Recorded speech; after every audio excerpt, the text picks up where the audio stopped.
تجارت احکام تجارت. الحمدللہ رب العالمین والصلاة والسلام علی سید المرسلین اما بعد فاعوذ باللہ من الشیطان الرجیم بسم اللہ الرحمن الرحیم. الصلاة والسلام علیک یا رسول اللہ، الصلاة والسلام علیک یا حبیب اللہ، الصلاة والسلام علیک یا نبی اللہ وعلی آلک واصحابک یا نور اللہ. مدنی چینل کے ناظرین، آپ پروگرام دیکھ رہے ہیں احکام تجارت، اور الحمدللہ رب العالمین ہمارے ساتھ موجود ہیں مفتی علی اصغر عطاری مدنی مدظر اللہ العالی. حسب معمول آپ کے سوالات ہوں گے اور مفتی صاحب کے جوابات ہوں گے. درود پاک کی فضیلت سنتے ہیں. نبی رحمت شفیع امت صلی اللہ تعالی علیہ وسلم کا فرمان ذی شان ہے، بے شک بروز قیامت اس کی دہشتوں اور دشوار گزار گھاٹیوں سے جلد نجات پانے والا وہ شخص ہوگا جس نے دنیا میں مجھ پر کثرت کے ساتھ درود پاک پڑھا ہوگا. صلو علی الحبیب صلی اللہ تعالی علی محمد صلی اللہ تعالی علیہ وسلم. سے سوالات کی طرف بڑھتے ہیں. ایک سوال مجھ سے اب یہ بھی ہے ہمارے پاس کہ والد نے یا جو بھی وراثت جس کی اب تقسیم ہو رہی ہے جس فرد کی، اس نے اپنی زندگی میں کچھ لوگوں کو اپنی جائیداد میں سے حصہ دیا اور اس نیت سے دیا کہ جی ان لوگوں کو میں اپنی زندگی میں دے کے فارغ کر رہا ہوں. اب جب اس کا انتقال ہو گیا اور جو وراثت قرار پائی، اس میں سے شرعاً ان سب کا بھی جو کی زندگی میں بھی حصہ لے چکے، آیا کہ وراثت میں حصہ بنے گا اس صورتحال میں یا نہیں بنے گا، اور ان سے معاف کروایا جا سکتا ہے یا وہ معاف کر سکتے ہیں یا نہیں؟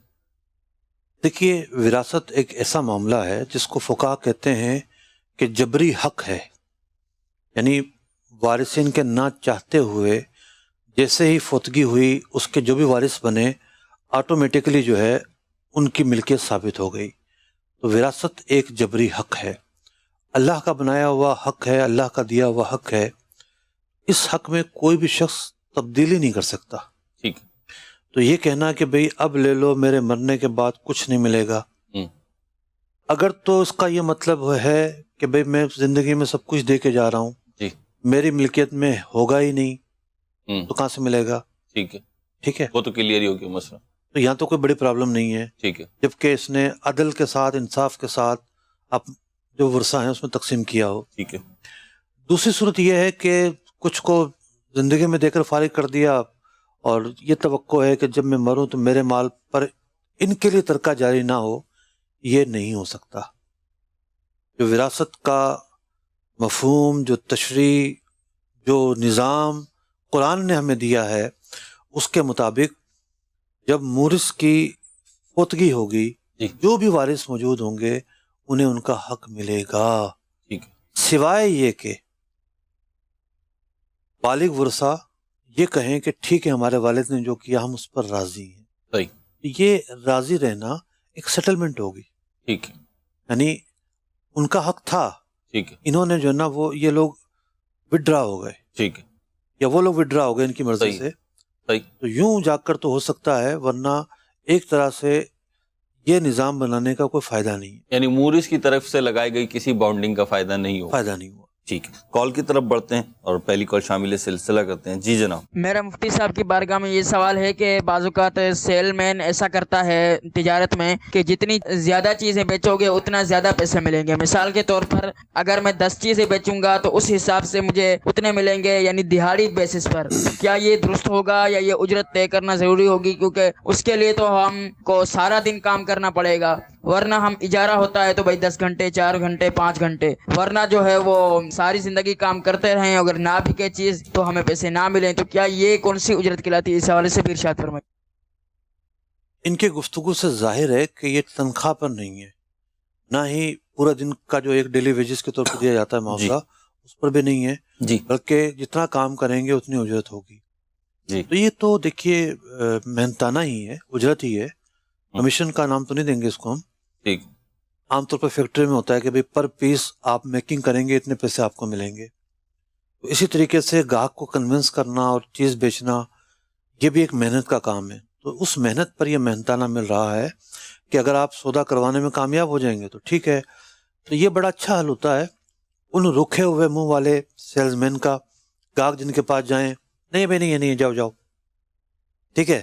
وہ گاہک کو کنوینس ہی نہیں کرتے، توجہ ہی نہیں دیتے گاہک کی طرف، تو پھر اس نظام پر لوگ آتے ہیں اور سیلز مین کو جو ہے نا باؤنڈ کرتے ہیں تاکہ محنت کرے، کنونس کرے، بات چیت کرے، خوش اخلاقی کا مظاہرہ کرے.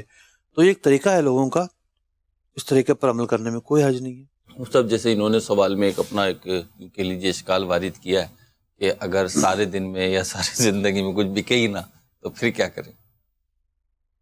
یہ اشکال تو پھر دکاندار بھی کہے گا، میں اتنا بڑا انویسٹ ڈال کے بیٹھا ہوا ہوں، جی ٹھیک ہے، جی گاہک ہی نہیں آیا تو میرا کیا ہوگا؟ صحیح. تو بھائی وہ جہاں اپنے پیسے کو ڈال کے رسک لے کے بیٹھا ہوا ہے کہ نہیں ہوا تو دکان کا کرایہ، ملازم کا کرایہ، فلاں فلاں چیز، تو آپ بھی اپنی محنت کا رسک لیں گے. ٹھیک تو اس میں کوئی تضاد نہیں ہے.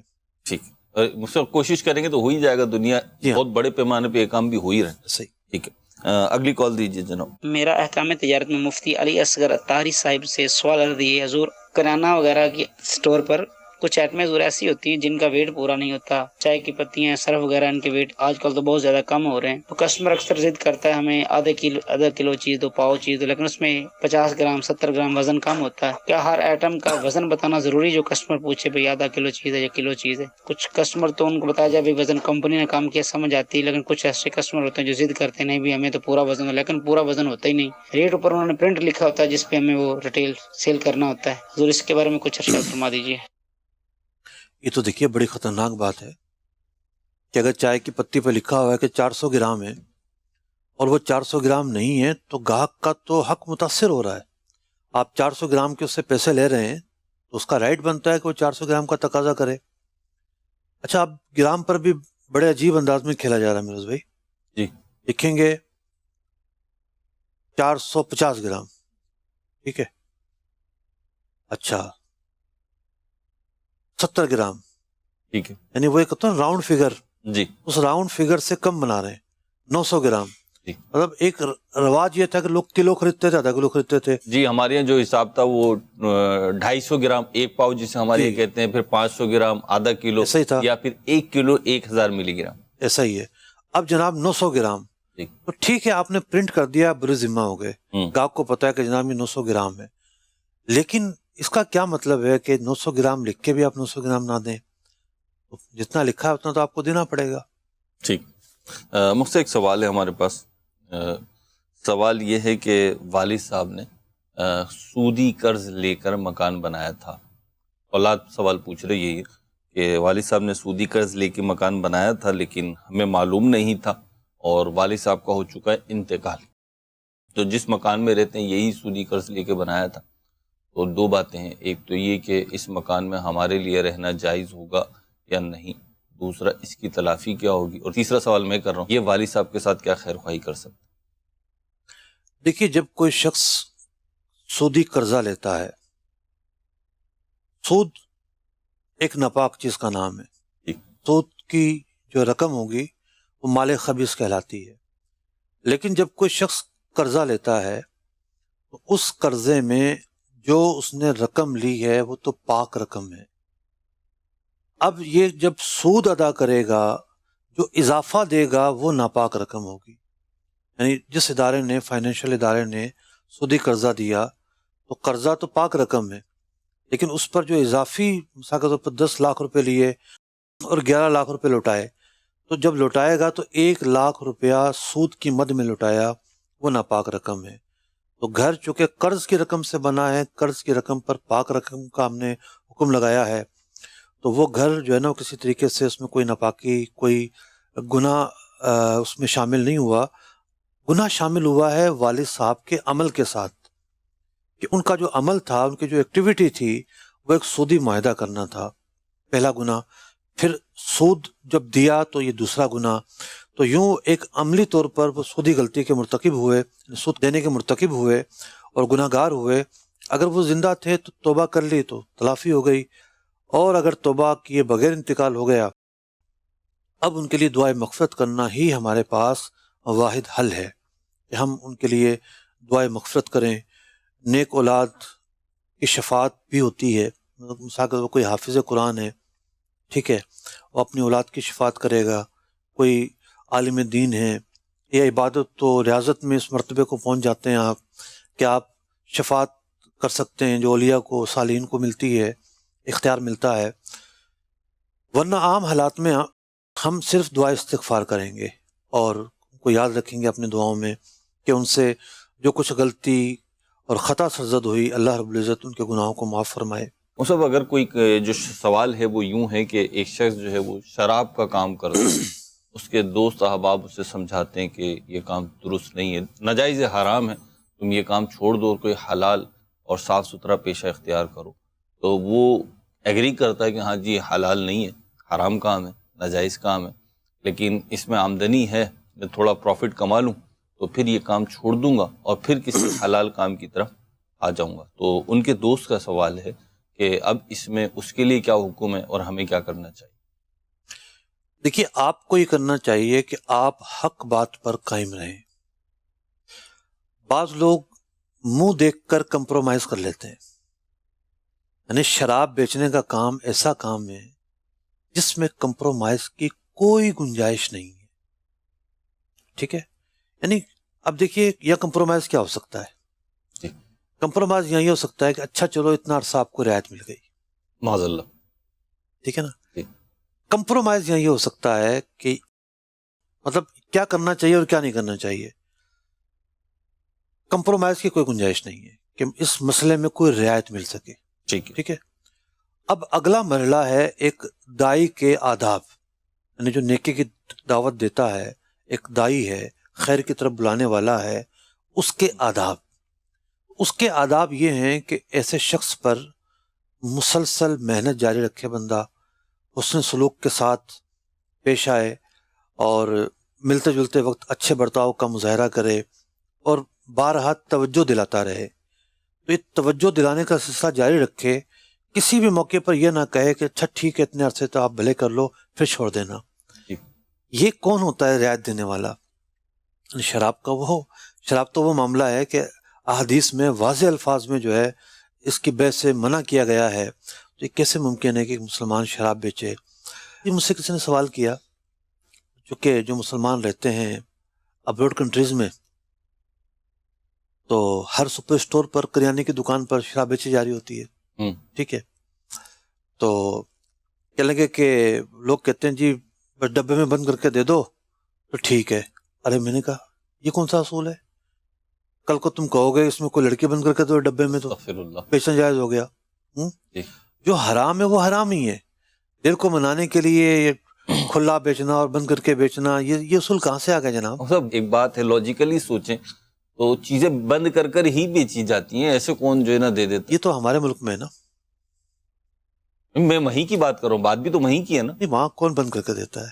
سر ڈبے میں پیکنگ میں ہی ہوتا ہے نا، شاپر میں ڈال کے ہی دیتے ہیں نا۔ بھئی ہم تو ایئرپورٹوں پہ دیکھا ہے جو تو کھلے عام پڑی ہوتی ہیں، زیادہ آج کل تو شاپنگ بیگ بھی پابندی لگی ہے کئی ملکوں میں، ٹھیک ہے نا؟ تو ضروری نہیں کہ چھپانے کا کانسیپٹ ہو، یہاں تو ہے شرما شرمی ہے، نہیں پیتے۔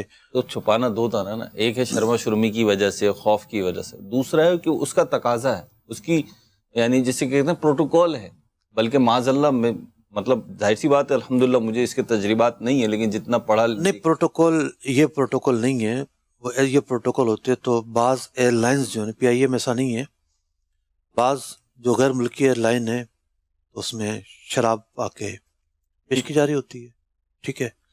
میں ایک جہاز میں بیٹھا ہوا تھا ایک مرتبہ، مجھے آگے کہنے لگا مولانا لیں گے؟ شرارت سوچی تھی اس کو، پاکستانی تھا، تو میں تو اس کی کلاس لے لی تھی، جواب دیا آپ نے اسے؟ میں نے کہا دفعہ ہو جاؤ یہاں سے، ٹھیک ہے؟ میں نے پانی بھی نہیں لیا اس سے، ٹھیک ہے؟ مجھے پانی کی حاجت تھی، حالانکہ میں نے کہا دفعہ ہو جاؤ یہاں سے۔ یعنی وہ جب خود شرارت کر رہا ہے تو ہم اس کو پھول تو نہیں پیش کریں گے نا، ٹھیک؟ شراب جیسی حرام چیز ہمیں کہہ رہا ہے لے لیں، معاذ اللہ۔ تو یوں پروٹوکول کہاں ہے؟ کھلے عام جہاں ہوتا ہے وہاں ہوتا ہے۔ اگلی کال کی طرف بڑھتے۔ جی جناب۔ مفتی صاحب، عرض یہ ہے کہ میں ابھی طالب علم ہوں اور مجھے میرے گھر والے گھر کا سامان لانے کے لیے پیسے دیتے ہیں۔ اکثر ایسا ہوتا ہے کہ وہ پیسے میرے ذاتی پیسوں میں مکس ہو جاتے ہیں اور کبھی میں انہیں اپنے ذاتی کام میں خرچ کر دیتا ہوں اور گھر والوں کو بھی اس سے کوئی مسئلہ نہیں ہوتا، اور بعد میں لین دین کر کے ہم حساب برابر کر لیتے ہیں۔ اس معاملے میں کوئی شرعی مسئلہ ہو تو برائے مہربانی رہنمائی فرما دیجیے، جزاک اللہ۔ اصل میں گھر کے معاملات میں اور غیر کے معاملات میں بہت فرق ہے. یعنی جیسے قربانی کا مسئلہ ہے، تو قربانی کے مسئلے میں جو حصوں کا حساب رکھنا، جو گوشت کو تول کے الگ الگ دینا، یہ سارے معاملات اگر گھر کا جانور ہے اور 2-3 افراد کا، 2-3 بھائیوں کا، 2-3 بیٹوں کا حصہ ہے، تو یہ سارے معاملات وہاں نہیں ہیں. تو اصل میں معاملہ ہے کہ آپ کسی کی چیز میں خیانت کریں اور اس پیسے کو خرچ کریں، تو اپنی اولاد کے متعلق کوئی یہ نہیں سمجھتا کہ اس نے یوں خرچ کیے ہیں اور ریپلیس ہو گئے ہیں تو کوئی ایشو ہوگا. تو یہاں ایک ضمنی اجازت پیچھے موجود ہوتی ہے، سوائے اس کے کہ کوئی مستثنی حالات ہوں.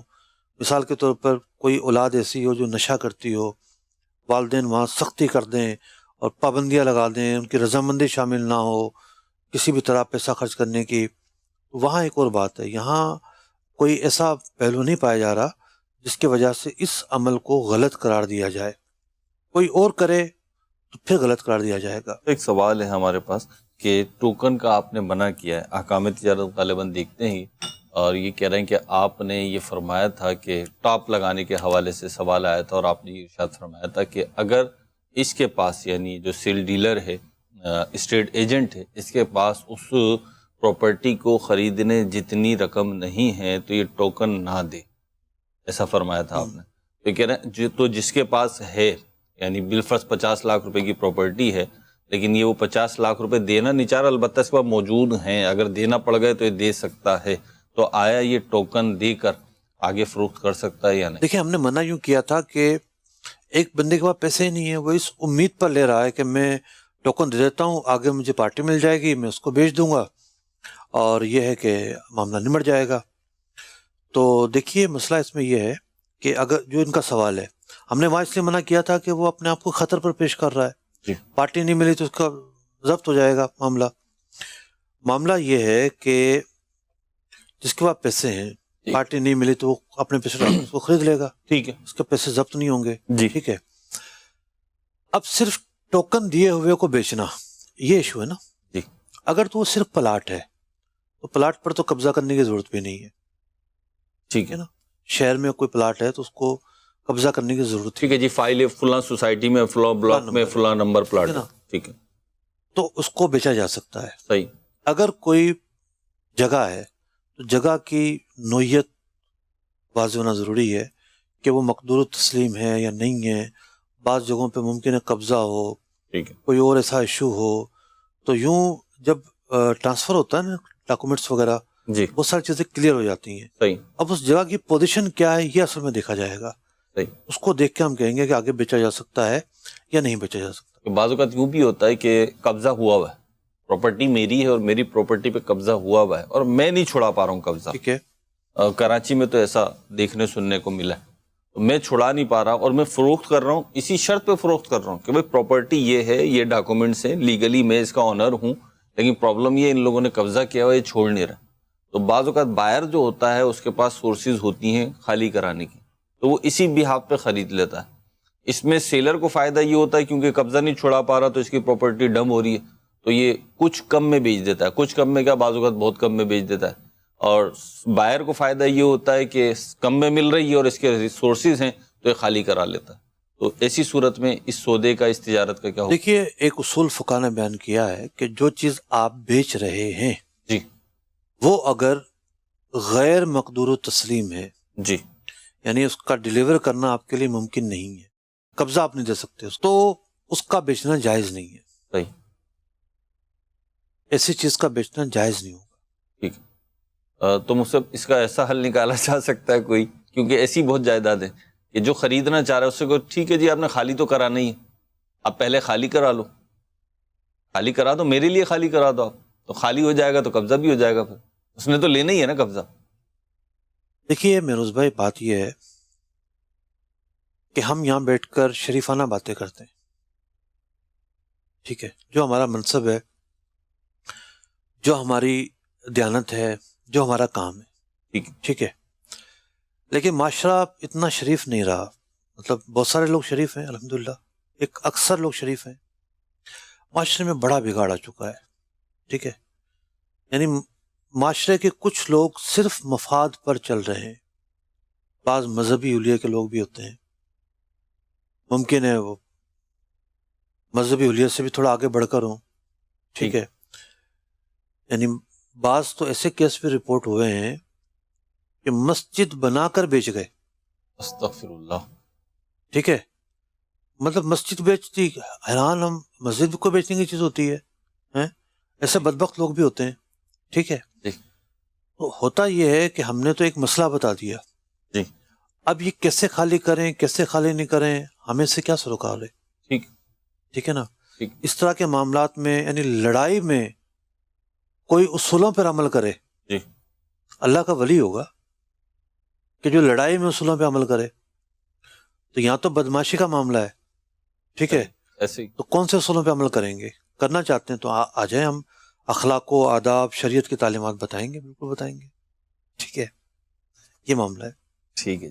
ایک مفتی کا جو منصب ہے اس کے تحت جو بتانا تھا وہ مفتی صاحب بتا چکے ہیں. اللہ پاک برکت عطا فرمائے، آسانیاں فرمائے. اگلی کال شامل سلسلہ کر رہے ہیں. جی جناب. مفتی صاحب سے میرا سوال یہ ہے، کھانا پکانے والے دیگوں والے دیگ کے پیسے بھی اجرت بھی پوری لے لیتے ہیں، بیچ میں سے کھانا بھی نکال لیتے ہیں، جہاں راستے میں جاتے ہیں کوئی واقف یا دوست مل گیا اس کو نکال کے دے دینا، ایسا بغیر مالک سے پوچھے دینا کھانا کیسا؟ اس کے بارے میں شرعی رہنمائی فرما دیجیے. دیکھیے، جب وزن کے حساب سے بات ہوئی ہے کہ اتنے کلو کی دیگ ہوگی، اتنے چاول، اتنا گوشت ہوگا، تو پھر آپ کو نکالنے کا اختیار تو نہیں ہے نا.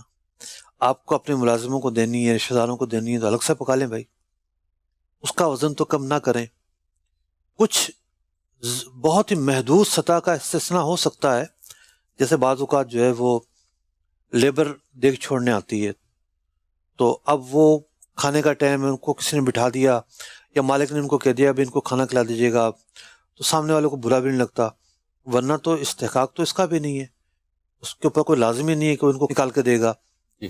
تو یوں مال مفت دل بے رحم نہیں ہونا چاہیے، جو اصول ہے اس پر عمل کیا جائے. ٹھیک.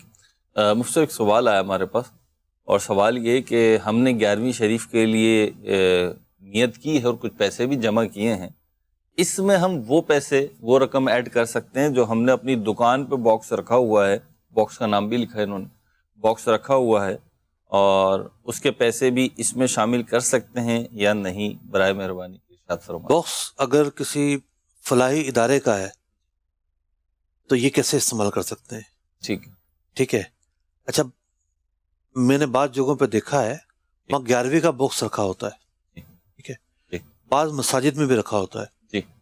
اور سنا یہ ہے کہ یو کے میں تو اس کا کلچر بہت زیادہ ہے کہ ہر مسجد کے باہر جو ہے نا 11ویں کا باکس الگ ہوتا ہے. جی 11ویں شریف. ٹھیک ہے نا، تو وہ ایک الگ بات ہے. لیکن کسی فلاحی ادارے کا باکس ہے اور فلاحی ادارے کے اپنے کام ہوتے ہیں. کوئی بھی فلاحی ادارہ 11ویں کے لیے چندہ نہیں لیتا، وہ چندہ چیریٹی کے کاموں کے لیے لیتا ہے، ٹھیک ہے نا. فلاں موقع پہ ہم نے کھانا کھلانا ہے یا یہ کام کرنے ہیں یہ کام کرنے ہیں. عام طور پر 11ویں کے لیے کوئی بھی فلاحی ادارہ چندہ نہیں لیتا. تو چندہ جس مقصد کے لیے لیا گیا ہے اسی مقصد میں خرچ کرنا ضروری ہے. ٹھیک ہے. مطلب دکان تو ان کی ہے، دکان ان کی ہے، لیکن لوگوں نے ان کو نہیں دیا نا. ٹھیک ہے، لوگوں نے تو اس میں ڈالے، لوگوں نے تو کسی اور کے لیے دیا. یہ نمائندے ہیں ٹھیک کہ ہے، ہماری یہ رقم آپ ان کے نمائندے تک پہنچا دیں. کہ یہ تو گویا کے بیچ میں امین بن رہے ہیں، امین ہے، 100% امین ہے. ٹھیک ہے. تو یہ اس ادارے کو پہنچائیں گے، ایسا اور ہی اپنی جو 11ویں شریف آپ نے کرنی ہے اپنے جیب سے کرنی ہے، اپنی جیب سے ہی. یا اپنے یار دوست دکاندار ساتھی مل کے کوئی رقم ملائیں الگ سے تو کر سکتے ہیں. سر اس میں چاہوں گا تھوڑی سی یہ رہنمائی دے دیں آپ. بعض اوقات خیال آتا ہے، کیونکہ دیکھیں دینی اجتماعات یا دینی محافل جو ہیں وہ بھی مختلف انداز سے ہوتی ہیں. اللہ پاک نے جس کو جیسا دیا وہ ویسے کر رہا ہوتا ہے. ہم زیادہ تر جو ہے نا وہ محافل، انتظامات، لنگر، بہت ساری چیزیں وہ باہم انفاق سے ہوتی جی کچھ افراد مل کے کر لیتے چندہ آپس میں مل کے کنٹریبیوشن کرتے ہیں اپنی اپنی، جی جی. اور پھر کرتے ہیں. لیکن اگر انڈیویجولی میں چاہ رہا ہوں میرے گھر پہ 12ویں کی محفل ہو، 11ویں کی محفل ہو، میں جو سوال کریٹ کرنا چاہوں، مجھے فیل ہوا اور بعض جگہ تو میں نے عرض بھی کری کہ جی میں حاضر ہو جاؤں گا انشاءاللہ. تو وجہ کیا ہے کہ وہ ایکسپینسز دیکھ کر لوگ سوچتے ہیں کہ ہم ایسی نہیں کر پائیں گے، ویسی نہیں کر پائیں گے. تو میں چاہ رہا ہوں کہ تھوڑا اس حوالے سے بھی رہنمائی ہو جائے، اگرچہ ہے احکام تجارت، لیکن اپنی چادر میں اور اپنی کیپیسٹی کو دیکھ کے کام کرنا، کیونکہ اس کی جو برکتیں وہ تو کم نہیں ہوں گی غالباً. دیکھیے بعض اوقات کیا ہوتا ہے کہ ڈیفرنٹ ماحول ہوتے ہیں. جیسے مجھے یاد اچھی طرح اولمپک ٹاور کے پاس میں ہوتا تھا جی تو وہاں ہر گھر میں ماہانہ ایک پروگرام ہوتا تھا. ٹھیک ہے. تو کیا ایک پیچھے؟ ایک اصول طے تھا ٹھیک. کہ بھئی کوئی بھی گھر والا کھانا نہیں کرے گا. ہوں. ٹھیک ہے. جی. تو ہوتا یہ ہے کہ گھر والا بھی سوچتا ہے کہ یار 20-50 لوگ آئیں گے اور پھر کیا ہوگا. پہلے سے ایک اصول بنا دیا بھی کوئی بھی کھانا نہیں کرے گا. صحیح. بس چائے پانی پلانی ہے تو پلا دے, ٹھیک ہے. کھانا نہیں ہوگا. ٹھیک ہے. ٹھیک ہے. تو یوں جیسا ماحول اس کے مطابق اصول و ضوابط بنا لیے جائیں, صحیح. آپس میں چیزیں طے کر لی جائیں. صحیح. تو کوئی برائی نہیں ہے. یعنی پہلے وقتوں میں پتاشے تقسیم ہوتے تھے. پتاشے جو ہیں جی جی جی میں نے خود دیکھا ہے, چہلم کا پروگرام ہے اور محفل میلاد ہوئی ہے, اس کے آخر میں پتاشے تقسیم ہوئے ہیں, لڈو تقسیم ہوئے ہیں, چھوٹی چھوٹی چیزیں. یہ قیمت کے اعتبار سے چھوٹی ہیں لیکن اصل مقصد تو اس کا نیاز ہے. نیاز کوئی چھوٹی تھوڑی ہوتی ہے, نیاز تو عظمت میں بہت بڑی ہوتی ہے. تو یہ سب چیزیں تقسیم ہوتی تھیں. اگر کوئی تقسیم کرتا ہے اس طرح کی چیزیں تو کیا اس میں آ رہا ہے؟ کوئی قسم کھا لی ہے کہ بریانی نہیں ہوگی تو نیاز ہی نہیں ہو سکتی. میرا بس چلے نا میروز بھائی, میں بریانی پہ پابندی لگوا دوں. اس سے نہ لگوائیں کچھ لوگوں. میں وجہ عرض کرتا ہوں, مطلب اگر بریانی بنانی ہے تو اپنے گھر میں بنائیں. یعنی جس طرح کا گھی بازار سے پکنے والے بریانیوں میں ڈالا جاتا ہے, ان بریانیوں میں گوشت بہت اچھا ہوتا ہے, چاول مسالے اچھے ہوتے ہیں, لیکن جو گھی جس انداز کا ڈالا جاتا ہے نا, آپ صابن سے بھی ہاتھ دھو لیں نا تب بھی چکنائی نہیں جاتی. ایسا گھی ہوتا ہے. ٹھیک ہے. مطلب بعض اوقات بڑا لطف آتا ہے اور مطلب دل چاہتا ہے کہ دوسروں کو بتاؤ. اذان مدینہ نہیں آ رہا تھا تو پیچھے کی طرف سے آنا ہوا, گلیوں سے آنا پڑا مجھے, ٹریفک ذرا جام تھا. ایک گلی سے گزر رہا تھا میں, تو آواز دی ہوگی, میں نے اتنا محسوس نہیں کیا. تو بچہ تھا ایک, اس نے پھر زور سے آواز دی انکل, مطلب جو ایک انداز ہوتا ہے. میں نے مڑ کے دیکھا, میں سوچ رہا ہوں اس گلی میں تو میرا کوئی جاننے والا ہے نہیں. میں نے پھر بھی رک کے دیکھا تو اس نے مجھے اشارہ کیا. چھوٹا بچہ تھا, مطلب شاید 6-7-8 سال ایسی عمر ہوگی. تو میں گیا نا, اس کو کوئی چھوٹا سا ایک وہ ٹرے تھی, اور ٹرے کے اندر نا کچھ چھوٹی چھوٹی سی چیزیں تھیں, وہ نیاز کے طور پر تقسیم کر رہا. تو میرا حلیہ دیکھ کے شاید اس نے ضروری سمجھا ہوگا کہ ان کو تو ضرور دو, تو اس نے میری طرف بھی بڑھائی, تو میں نے لی بھی نا. اچھا, اسی کے سامنے پھر میں نے کھائی بھی نیتیں کر کے کچھ. اصل میں ایک یہ بھی ہوتا ہے, بعض جس موسم میں نیاز ہو رہی ہوتی ہے نا, جی جی, تو اس موسم میں جو ہے نا وہ کس کو دیں کم پڑ جاتے ہیں. جی. محرم کے دنوں میں بھی گزر رہا تھا, ایک بچے نے مجھے آواز دی, انکل پانی پی کے جائیں. میں کہا چلو بیٹھ جاتا ہوں, شربت پلایا اس نے پھر مجھے. ٹھیک ہے. تو یہ ہوتا ہے بعض اوقات کہ گلی محلوں میں کس کو بانٹیں. ٹھیک ہے نا, ہر گھر سے نیاز ہو رہی ہوتی ہے. یہ بھی ہوتا ہے, لطف بھی آتا ہے. مطلب اس میں ایک وہ دیکھیں نا آپ, تو بھائی ایک کرسی پہ بیٹھ کر آپ کو صوفے پہ بٹھائیں, یوں کر کے بٹھائیں, وہ نہیں ہوگا ظاہر سی بات ہے جہاں آپ نے پیا, لیکن اس کا اپنا ایک لطف ہوتا ہے. اس کو جاری رکھیں. میں نے ساری, ہمارے گھروں میں تو یہی معمول رہا ہے ہمیشہ سے کہ ہر مہینے جو ہے نا وہ 11ویں ہوتی رہی ہے. ٹھیک ہے نا, کچھ نہ کچھ ہر جمعرات کو ہم کچھ نہ کچھ پکاتے ہیں اور نیاز کر دیتے ہیں. جی, تو یہ بھی ایک نیاز کی صورت ہے. 11ویں شریف کرتے رہے. امیر علیہ سنت نے بھی اس کی ترغیب دلائی. جتنی آپ کی حیثیت اللہ چاہے گا تو اس سے برکت بھی ہوں گی. مختلف سوال ہے ہمارے پاس, اور سوال یہ ہے کہ کچھ کتابیں بہت ایکسپینسو ہوتی ہیں, تو یہاں پہ ڈیمانڈ ہوتی ہے, اسٹوڈنٹس کے پاس رقم نہیں ہوتی خریدنے کے لیے, تو اس کی زیروکس کاپی کر کے اور وہ بیچنا آئے کہ درست ہے یا نہیں ہے. تو دوسرا سوال یہ ہے کہ جو کتاب مجھے اچھی لگتی ہے تو میں اس کی PDF کر دیتا ہوں اور سوشل میڈیا پہ وائرل کر دیتا ہوں, تو اس کی بھی اجازت ہے یا نہیں؟ دیکھیں, ایک کام ہوتا ہے فی نفس ہی جائز, اور ایک ہوتا ہے ملکی قوانین کیا کہتے ہیں. ٹھیک ہے, دونوں الگ الگ چیزیں ہیں. ملکی قوانین اگر کہیں روکتے ہیں تو ہم کہیں گے کہ بھی خارجی اعتبار سے ایسا نہ کیا جائے. ٹھیک ہے. اور PDF کتابیں مثال کے طور پر چھپی ہوئی ہیں برطانیہ کے کسی ادارے کی, پاکستان میں نہ وہ رجسٹر, نہ اس کے کاپی رائٹ, نہ کچھ اور, کون سا قانون روکے گا؟ ٹھیک ہے نا. دیکھا جاتا ہے کہ پائریسی جو ہے اس کا قانون کیا ہے اور اس کی وہ لیمٹس کیا ہیں, اور کسی قانونی خلاف ورزی کا ارتکاب تو نہیں ہو رہا. قانونی خلاف ورزی کا ارتکاب اگر نہیں ہو رہا تو اس میں کوئی حرج تو نہیں ہے. اگلی کال دیجیے. کہ میری بیوی میرے بچے مجھے چھوڑ کے چلے گئے. ٹھیک ہے, بڑے ہیں, سارے کے سارے جوان ہیں, تو کیا وہ میرے کسی بھی چیز کے حقدار ہو سکتے ہیں؟ میں تو ان کو کوئی چیز نہیں دینا چاہتا ہوں, لیکن اسلام میں کیا وہ میرے حقدار ہو سکتے ہیں جب مجھے چھوڑ کے چلے گئے؟ ٹھیک ہے, تھینک یو. دیکھیے, ایک اصول تو طے ہے کہ وراثت کا دار و مدار نسب پر ہے. ٹھیک ہے نا. بیوی بھی جب آپ کے رشتے سے جڑ گئی تو ایک رشتہ قائم ہو گیا, وہ بیوی بیوی کہلائے گی. ٹھیک ہے. اگر آپ کا انتقال ہوگا تو جو بھی وارث موجود ہوں گے اپنے اس رشتے کی وجہ سے وہ حقدار ٹھہریں گے. وراثت کا دار و مدار فرما برداری اور اطاعت اور نافرمانی پہ نہیں ہے. ایک صورت اور ہے کہ اگر کوئی نافرمان ہے یا فسق میں مبتلا ہے تو بندہ اس کو مال نہ جائے, اس کی تدبیر پھر کر جائے, پھر علماء سے رجوع کرے اور آ کر بتائے علماء کو کہ بھئی کیا طریقہ ہو سکتا ہے کہ میرا جو مال ہے اس پر یہ گلچھرے نہ اڑائیں اور فسق و فجور میں نہ لگائیں اس مال کو. اس کی پھر صورتیں الگ ہیں. لیکن اگر آپ کا انتقال ہوا اور مال آپ کی ملکیت میں موجود ہوا تو جو بھی وارث ہوں گے ان کو ملے گا. ٹھیک. علی اصغر صاحب کی بارگاہ میں یہ عرض ہے کہ ہم پیسٹی سائڈ کا کاروبار کرتے ہیں اور اس میں کئی کمپنیاں کہتی ہیں کہ آپ بینک گارنٹی ہمیں دے دیں, یعنی کہ وہ بینک میں رقم رکھ کے اس کے اوپر وہ گارنٹی دے دیتے ہیں, کچھ پرسنٹیج بھی وہ دیتے ہیں سالانہ کے حساب سے, اور وہ کمپنیاں گارنٹی لے کے ہم پروڈکٹ دے دیتی ہیں. ایسا کرنا کیسا ہے, حرام ہے یا منع ہے؟ دیکھیے, سودی بینکوں کے ساتھ اگر آپ یہ طریقہ اپنائیں گے تو اس کے سود ہونے میں کوئی شک نہیں ہے. ٹھیک ہے. کیونکہ وہ جو گارنٹی لے رہی ہیں آپ سے اس میں ایک رقم انہوں نے ہولڈ کی ہے اور اس رقم کی بنیاد پر وہ آپ سے منتھلی پیسہ چارج کرتے ہیں. اس کے تو حرام ہونے میں, سودی معاملہ ہونے میں کوئی شک نہیں ہے. اب رہی بات اسلامی بینکوں کی, تو میرے علم میں پوری پوزیشن واضح نہیں ہے کہ اسلامی بینکوں کی پروڈکٹ اس موقع پر کیا ہے.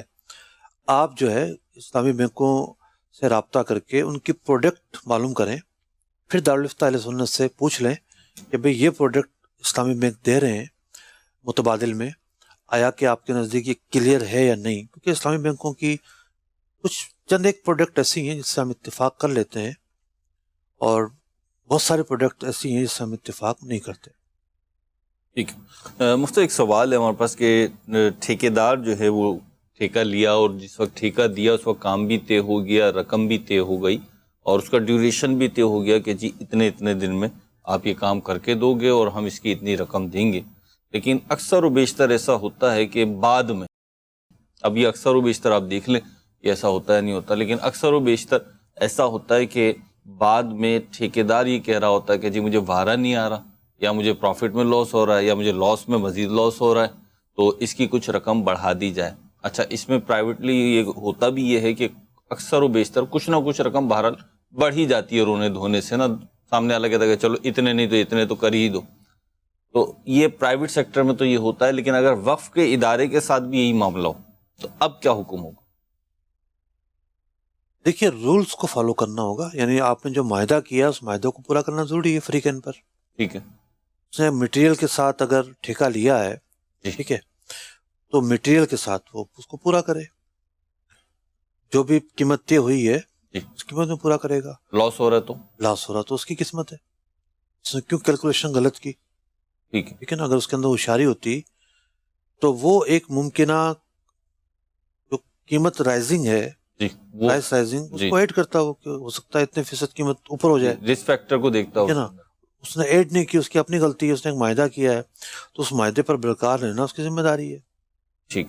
اور اب بڑھا کے نہیں دیں گے, نہیں دیں گے. ٹھیک. اللہ پاک ہمیں عمل کی توفیق عطا فرمائے. ہمارے پروگرام کا وقت اختتام کو پہنچا. دیکھتے رہیے مدنی چینل. صلو علی الحبیب صلی اللہ تعالی علی محمد صلی اللہ تعالی علیہ وسلم. احکام تجارت, احکام